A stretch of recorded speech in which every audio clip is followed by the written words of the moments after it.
Në kushtet normale, miq të dashur, ky nuk do të ishte mbase lajm hiç, por ja që tani edhe gjërave të tilla mbase duhet të gëzohemi. Deutsche Bahn, pra hekurudha gjermane, ka vendosur që të mos rrit çmimet e biletave për udhëtime me trena për të paktën edhe një vit, është fjala për trena në distanca të gjata. Drejtoria e hekurudhave Evelyn Palla tha se çmimet do të mbeten të njëjta për 12 muajt e ardhshëm. Ajo tha se nga 1 maj nuk do të rriten çmimet për udhëtime në distanca më të gjata, siç ishte e zakonshme vitet e kaluara, ndërkohë që çmimet nuk janë rritur as në dhjetor, kur zakonisht bëhet një farlloj nivelizimi i çmimeve të biletave me inflacionin. Besoj që e dini, por po e them edhe këtë për ata që nuk e din.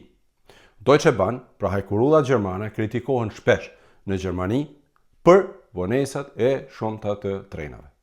Deutsche Bahn po përpiqet të përmirësojë gjendjen, por të gjithë e dinë se pa investime serioze në hekurudha, as trenat nuk do të jenë më të saktë. Shoqatat e pasagerëve kanë reaguar menjëherë dhe ata kërkojnë madje edhe uljen e çmimeve, por kjo vështirë se do të ndodhë në kohën e tanishme të inflacionit.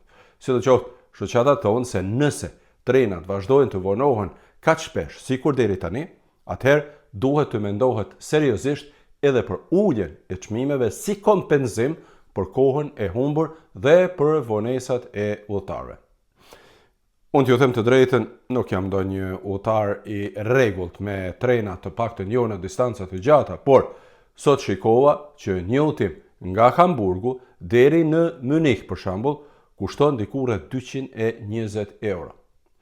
Ka dhe bileta me tarifa të tjera, por sinqerisht edhe këto janë tepër të shtrenjta. Ndryshe, në distanca të gjata operojnë trenat ICE, Intercity dhe Eurocity, besoj se e dini, por po e them thjesht për ata që nuk e dinë. Ndërsa, në distanca më të shkurtra, mund të përdoret edhe bileta mujore në Gjermani që quhet Deutschland Ticket, që në muaj kushton vetëm 63 euro, por me këta trena duhet shumë kohë nëse donin për të mbërritur për shembull prej Hamburgut deri në Munich. Sidoqoftë, ky është vendimi, po ju, cilat janë përvojat tuaja me trenat në Gjermani? Më shkruani këtu në video nëse doni dhe mos harroni të abonoheni në kanalet e mia dhe të shpërndani edhe këtë video. Ndërsa unë ju përshëndes kudo që jeni dhe ju uroj një ditë të mbar. Mirupafshim.